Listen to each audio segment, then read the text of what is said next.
Hi guys, we're unboxing cup noodles with shrimp. How do you open this, bro?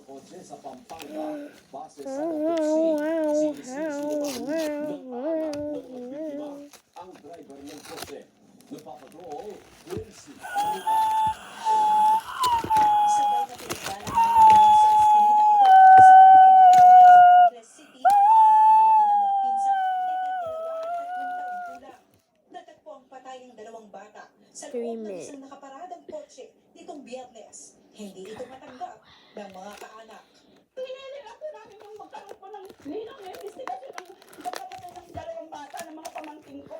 Hindi yung sasabihin lang Cup aksidente. noodles, much more than soup. Magulang hindi masasabihin na pinabayaan natin yung mga bata, di ba? Listen, cup Sa kuha ng noodles. CCTV ng barangay, pasado alas 9, Biyernes ng umaga, kitang naglalaro malapit sa kotse ang dalawang bata. Maya-maya, pumunta sa kayang bahagi ng kotse ang dalawang bata. Hindi nakita sa camera ang mga sumunod na pangyayari. Pero ito na ang huling sandaling nakita buhay ang mga biktima. Mula pasado alas 9 ng umaga, halos 5 oras na nasa loob ng kotse na nakaparada mismo dito sa lugar na ito ang dalawang menor de edad. Something Pokemon! Tumambad sa driver ang dalawang bata na wala ng buhay. Asensya, kung sa patient ko, ang lumabas sa autopsy. Masakit ang loob ng pamilya ng dalawang bata dahil hindi lang sila namatayan. Marami pa silang natanggap na pambabatikos sa social media.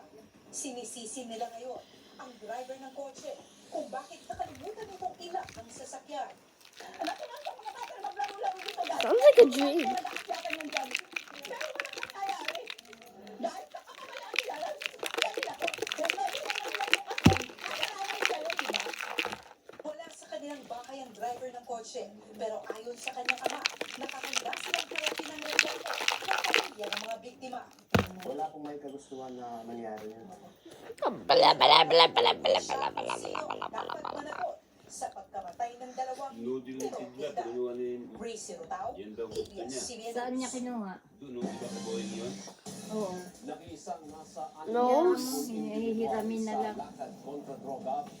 Babayaran na lang niya niya. No!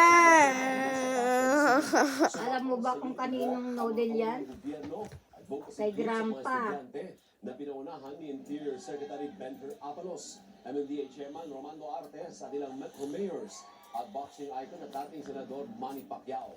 Ayon kay Apalos, ang lakad kontra droga ay simbolo ng pagbubuklod-buklod ng mga Pilipino para labanan ang illegal na droga What do sa I mga know? komunidad. So cute. Lalagyan mo na yung ano. Okay na yan eh. Babad muna natin. Cup noodle with shrimp. I love shrimp. That's why I took it. I love shrimp. I thought it was the normal one, the chicken one, but it's the shrimp.